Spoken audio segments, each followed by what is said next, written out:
Good to go. Wonderful. So with that, Coach, how are you preparing for this quick turnaround and to face Miami, another expansion team, on Sunday? Well, the good thing, as always, when you suffer a defeat, is that you get back, in the saddle and on the horse again, as they say, and we have another opportunity to put that right. We run into a group, I believe, that are in not a dissimilar position to ourselves. I think they're looking for some fluidity, they're looking for some consistency, and with a bundle of talented players, I suspect they're looking for some connections there as well. What we do know is they've had a terrific result against Orlando just over a week ago, and I'm sure they're full of confidence after that. What they're going to find out is that travelling and playing on the same day is not as easy as it looks, as we've had to suffer that just recently. But nevertheless, I'm sure it'll be a very, very difficult game. But back at home, my hope is we can put our best foot forward and be very positive in our outlook and get ourselves back on track. Thank you, Coach. We will now open the floor for questions, and we will begin with a question from Tim Sullivan from For Club and Country. Gary, after kind of an emotional and physically taxing week, how do you guys prepare? Did you give the guys a little more time off or anything like that in your preparation phase? Yeah, the guys that took the main body of work have had a little bit more time to recover, and what we've found in this period is, there is very, very little time to get out on the training field and work at aspects of our own game. The recovery of the players, making sure that any little niggles and knocks that players have got, we're on top of, making sure everyone that we possibly can have is available. And then, of course, having a look at our opponent. For the first time, we're running into Miami. A team that I've just said have a bundle of talent. They've added a couple of very exciting players just recently as well, which I'm sure has given the whole team a huge lift. And on the back of a win, I would think they'll have a real good feel about themselves. So, we've got to try and personally take advantage of what our home field represents. We've only played one game there, but this will be the first opportunity we have to try and create a bit of an environment where we do our uppermost to see if we can have some advantages at home now. Thank you, Coach. We will continue with a question from Dre Hills with the Tennessean. Gary, you mentioned it a little bit earlier, but obviously the flight is the big, obvious, tough task when, traveling and playing these regular season games. But aside from that obvious point, what are some of the other features on game day, especially in this new phase, that you look forward to not having to go through in order to simplify the game day and get ready to play? Well, I think that, if you've been involved and you've played at a pro level, then you realise that the simple things become the things that help you through towards your best performances, i.e. in your own bed.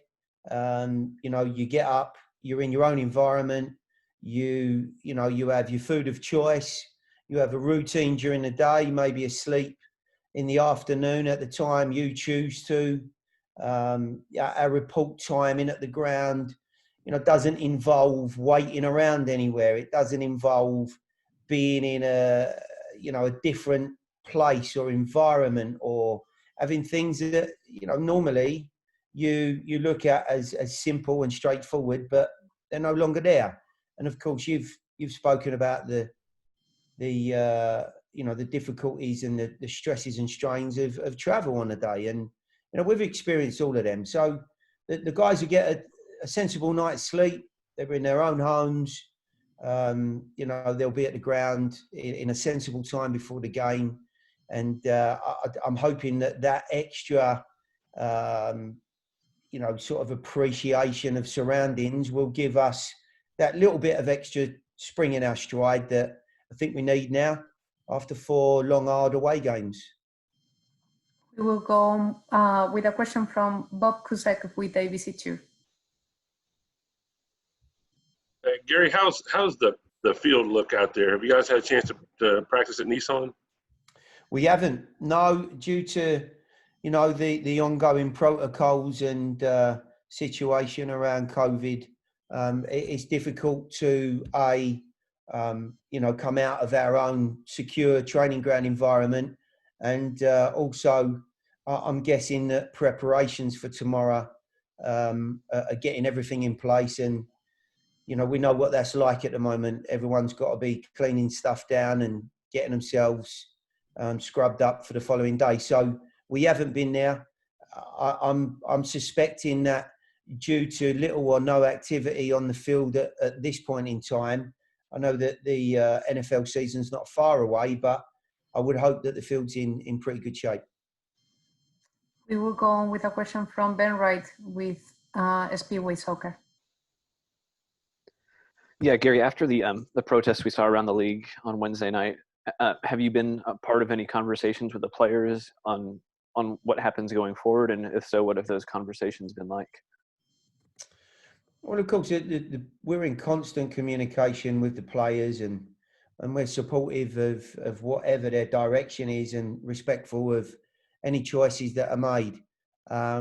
You know, we haven't, and the players, I believe, haven't made any other decisions or choices moving forward. And I think their connection with the league is as important as any. So, you know, we go about our business and, you know, we'll support whatever they want to do. Thank you, Coach. We will go on with a question from Claudio Villalobos. Gary, I'm sure that you would like the team to improve in every way as possible this coming game. But is there a particular line that you would like to see the most improvement? Well, the simple one is, you know, to be more clinical in front of goal. And, you know, without going into too many details, I've looked across the last 3 games. We've created opportunities, very good openings. We have had some nice attacking play, and we've shown an edge to our game going forward. Unfortunately, and everyone's the same, myself included, if you don't score goals, then you look at what's going on in a more negative fashion. And I'm not surprised that, you know, people, you know, will be making, you know, more negative comments about the team. But I think if you layer into the fact that we've had 4 tough away games, we've spoken about the fatigue that the players are encountering. You know, I'm hoping that we've had enough time to get ourselves back on track and feel good about ourselves, recover emotionally and physically. But to your point, you know, if at some point we don't show more of an edge in front of goal when chances are created, I think most teams will look at it and say, well, you know, it doesn't matter how many times they get in front of goal. They're you know, they're just not ruthless enough, and we're always going to have a chance. So, you know, we have to slowly but surely start to stamp our authority on the game in front of goal now. We've shown some other good qualities. It's time to, you know, give ourselves a little bit of a lift and hit the back of the net a few times. We have a few follow-up questions, and we will begin with one from Dre Hills. Gary, based off of what you saw from Abu and Daniel on Wednesday, is this a case of you continuing with the 2-striker system? Is it enough to continue with the two-striker system for Nashville? Well, I'm not going to answer that bluntly, Drake, but what I will tell you is this. I was absolutely delighted with those 2 guys. You know, Abu's overall performance, of course, looked like it had more product to it. But I actually think the combination of the pair of them was a very good one. Daniel certainly played his part, had his moments. The more eye-catching stuff came from Abu for sure. But their movement, their understanding, having not played together much, certainly the enthusiasm and energy they gave us up top, really gave us an opportunity when you look back on it, and I have quite a lot and in depth. We had the chance to win the game in the first 15 minutes, and unfortunately, we were unable to give ourselves that luxury of getting in front by 2 or 3 goals. But the performances were bright. I'm certainly very, very pleased with the way they played, and they've both pushed themselves into a far better position in my mind as we move forward. And with the amount of games we've got, who knows? Maybe it's a more current situation or more current position that they find themselves in. We'll go on with a question from Tim Sullivan. Okay, Miami's kind of in a similar situation to you guys in an expansion year. Have you seen enough of them to really have a feel for what they do on the field yet? Do you need more film? And if you do have a real good feel for what they do, what have you seen out of them so far? Well, I think they are very similar to us in many, many ways. I know they've recruited very differently, but I think there's some fundamentals that are the same. In 6 or 8 games time, I think you're going to see a very different team. Guys like Pizarro and Morgan and Pellegrini, they'll find themselves in a world where they're understanding Carranza up front. These guys have got a lot of talent. They've got a lot of energy. And against Orlando, for the very first time, in their very first home game, I think you saw a different edge to them. They played with a lot of passion. I would imagine the way that the Orlando tournament unfolded for them was not pleasing. And I think you saw a very different team in that game a week ago. So my expectations are that we're going to see a team that's inspired, that are still finding their way, but if they're not dealt with or treated in the right way, then I'm sure they can be very damaging. So, we've got to find a way to continue to create opportunities. The last couple of games, I think we've given up goals that are uncharacteristic of this group. And, we'll see over time whether that was because of fatigue and, game after game, the difficulties of keep turning out. Maybe I needed to make some changes at that point, but, we certainly have to show more consistency in front of goal. We have to show that we're capable of limiting sides to few opportunities, which certainly didn't happen on Wednesday night. But back at home, I'm really hopeful we're going to see a bright performance. Thank you. We will go on with a question from Ben Wright. Yeah, Gary, we've seen a really similar, the same midfield pairing of McCarty and Godoy throughout this season. I know you're not going to give away any personnel decisions on the call, and I don't want to ask you to, but at the same time, at what point does tiredness and fatigue become a factor, and how do you handle that pairing going forward, especially with them being towards the end of their careers in terms of age? Well, first of all, they won't be happy with that comment towards the end of their careers. The players normally like to feel as though they're experienced. I think that's a better way of putting it, Ben. But look, it's yes, it's a tough one. I think up until Wednesday night, pretty much every game that we've played, and 5 games before Wednesday, I thought those 2 guys controlled large portions of the game, along with Hanny predominantly in the middle, if not Derek. I think those guys, Dax and Annabelle have done a wonderful job in the group, and they're really good role models to have in the middle there. The tough choice for me is if I take them out, given the position we're in, I may be asking less experienced players to get the job done, although I'm sure at this point they'll have plenty more energy to get that job done. So I've got to choose the right time. I've got to make sure that the guys that are behind them are getting their opportunities. And it's not easy. You know, it isn't easy. I want to build some continuity in the team. In any normal season, I'd have, the opportunity probably weekend to weekend to get that done and recovery. At the moment, you know, we're playing back-to-back games and, you know, having to turn around very quickly. So it's a fair question. And, you know, I certainly have to think about that as we move ever more into this second phase of what we could class as a season. Thank you, Coach. We have one more question from Claudio Villalobos, and then we will close today's availability with a question from Jonathan Seagal.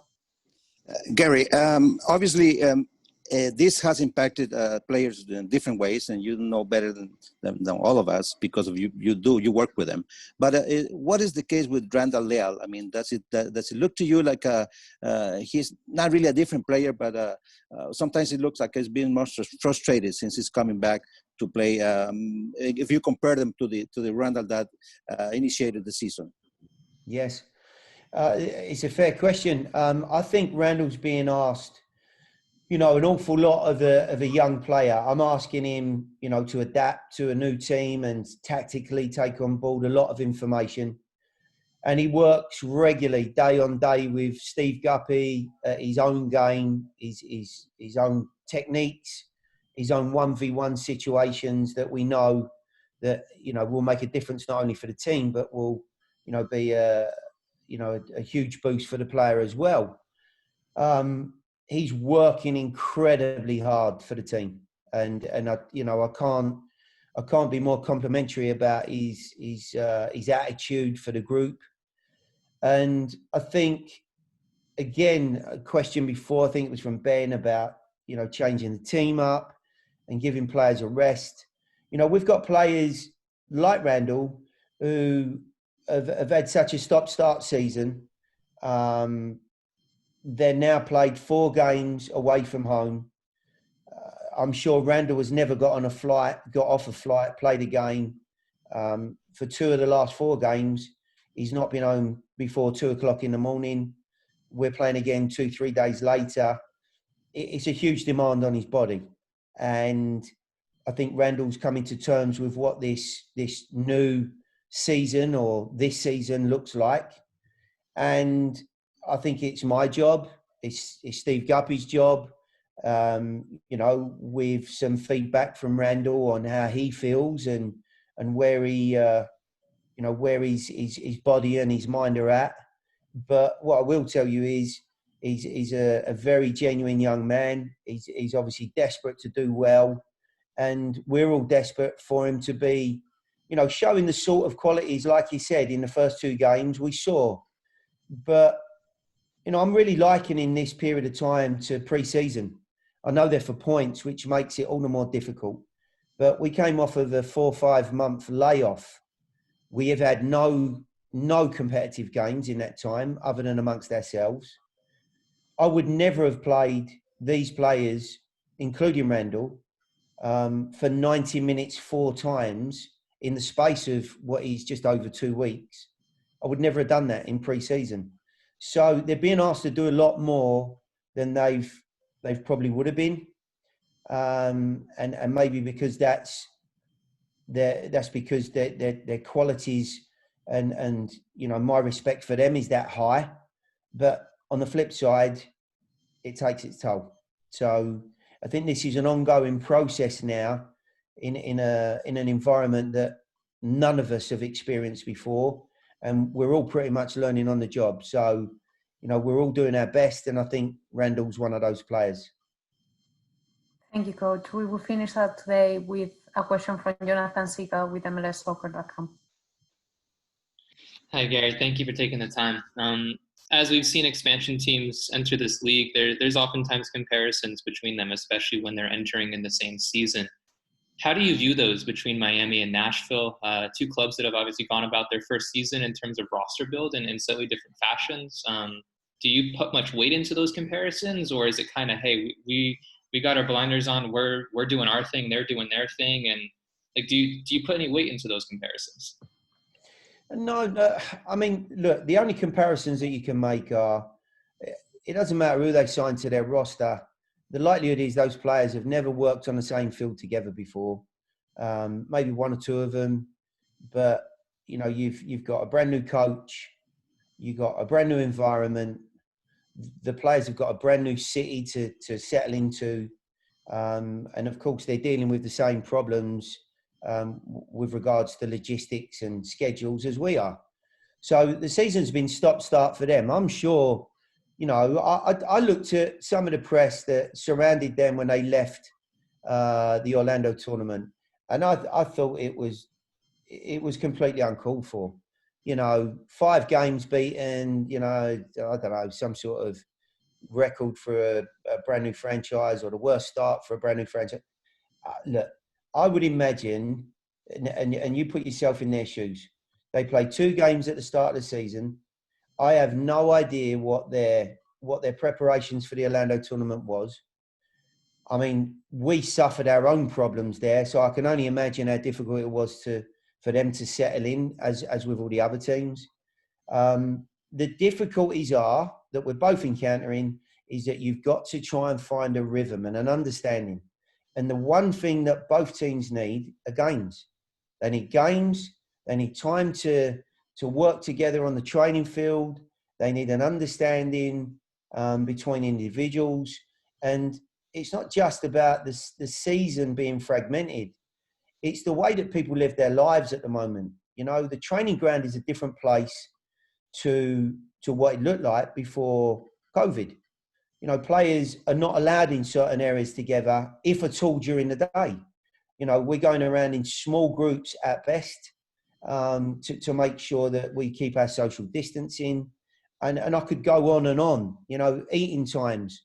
Then, you know, you've got a takeaway or food that is given to you that you can eat as you're on the move. Whereas those times are normally good times for players to sit down, to interact, to build relationships. And I think they're the only comparisons you can make.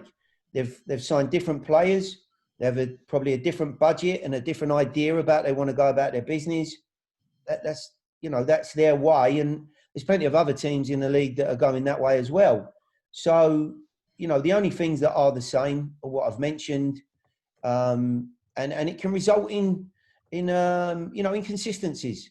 We've seen it in their team. We've seen a bit in our team. And until we get into a rhythm and the players are more appreciative of each other, it'll carry on that way. And, you know, we're hoping that we can turn the corner this weekend and get on a reasonable track.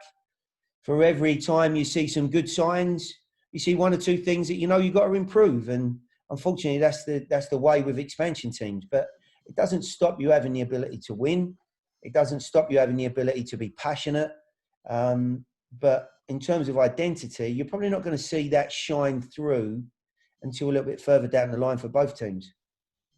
Thank you, Coach, for joining us today.